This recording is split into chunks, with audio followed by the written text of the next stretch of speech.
ज्ञान मंत्रा home remedies में आप सभी लोगों का स्वागत है।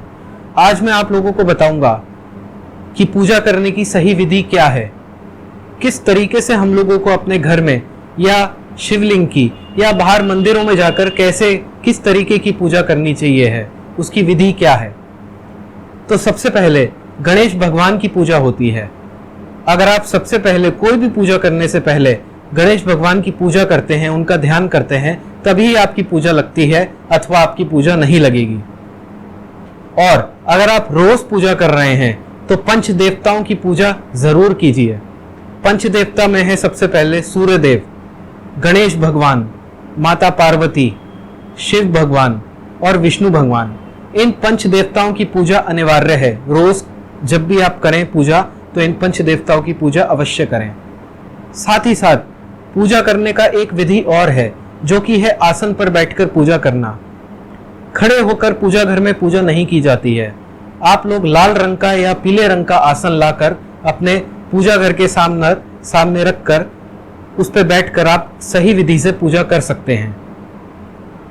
जब भी आप शिवलिंग की पूजा करें तो याद रखें कि शिवलिंग की पूजा करते समय जल चढ़ाने के बाद शिवलिंग पर कभी भी तुलसी, कुमकुम और केतकी का फूल नहीं चढ़ाया जाता है, वरना उसके बहुत ज्यादा दुष्परिणाम होंगे आपके ऊपर अगर आप ये कार्य अपनी पूजा में करते हैं तो।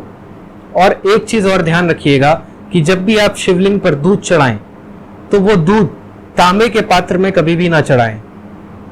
उससे बहुत ज्यादा दुर्भाग्य मिलता है आदमी को, और वो बहुत ज्यादा अपना धन भी, जो उसके पास धन होता है, वो उसको भी खो देता है। तो ये गलत विधि से पूजा कभी भी ना करें। साथ ही साथ आप लोग जब भी सूर्य देव की पूजा करें तो कभी भी शंख का प्रयोग ना करें, क्योंकि सूर्य देव की पूजा में शंख का प्रयोग वर्जित है। कभी भी माँ दुर्गा को दुबड़ा घास नहीं चढ़ाई जाती है। माँ दुर्गा को हमेशा कुमकुम चढ़ाया जाता है। दुबड़ा घास का चढ़ाना वर्जित दिया गया है हमारे शास्त्रों के अनुसार।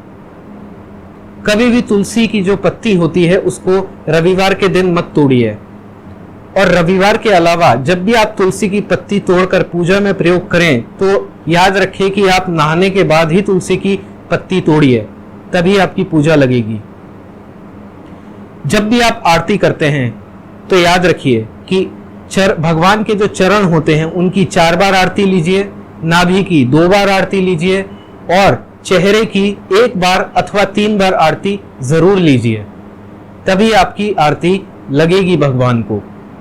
साथ ही साथ गंगा जल को कभी भी प्लास्टिक की बोतल में मत रखिए। हो सके तो गंगा जल को हमेशा स्टील अथवा तांबे के पात्र में अपने पूजा घर में आप रखिए। पूजा कभी भी राहु काल के समय में नहीं की जाती है, मगर राहु काल के समय में आप राहु की और शनि देव की पूजा जरूर कर सकते हैं। ईशान कोण में आप हमेशा अपना मंदिर बनवाइए।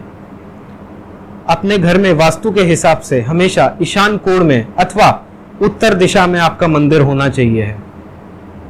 तो अभी के लिए बस इतना ही।